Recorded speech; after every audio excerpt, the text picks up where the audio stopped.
Kilala niyo ba si Benedicto Pelenio ni Haga? Kung interesado kayo, tara, panoorin niyo ang video ito, lalo na sa ating mga kababayan dito sa Samar. Alam niyo ba na isa sa 13 martyrs ay si Benedicto Pelenio ni Haga na tubong kalbayog? Si Benedicto o Bictoy sa tawag sa kanya ay isinilang minsan noong 1864. Ang kanyang mga magulang ay mga magsasaka ng Sitio Caballero, ngayon ay Barangay Rizal. Sa edad na 10, nagtrabaho siya bilang sakristan sa ilalim ng kura paroko ng Kalbayog na dapat ay si Father Salontiano Bus noong 1878. Sinalanta ng kolera ang Kalbayog na ikinamatay ng marami sa mga tao.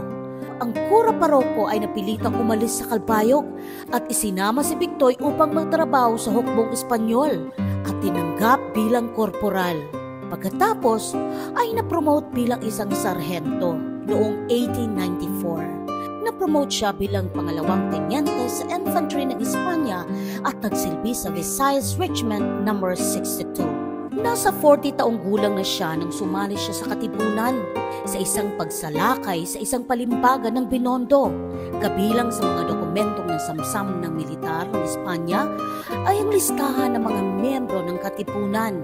Ang pangalan ni Benedicto ni Haga ay nasa listahan bilang kolektor ng mga revolusyonaryong pondo sa lugar. Inuutos ng Gobernador Polavieja na arestuhin ang lahat ng nasa listahan. Pagkatapos ng mabilis at nakakatawang paglilitis, ang 13 katipunero ay hinatulan ng kamatayan dahil sa pagtataksil, sedisyon at paghihimagsik. Sa madaling araw ng Enero 11, 1897, ang 13 katipunero ay dinala sa Bagong Bayan kung saan matapang nilang hinarap ang kanilang kamatayan sa harap ng napakaraming tao. Kinilala sila bilang mga martir, bayani ng Rebolusyong Pilipino bilang 13 Martires di Bagong Bayan. Nakuha ni Benedicto ni Haga ang Kalbayog bilang isang lugar sa kasaysayan ng ating bansa.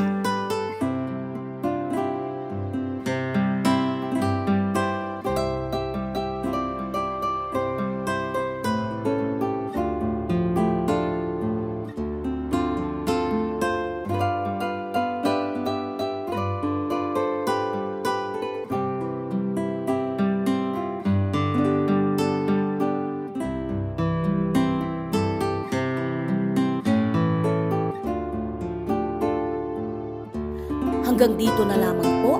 Maraming salamat sa inyong panunod.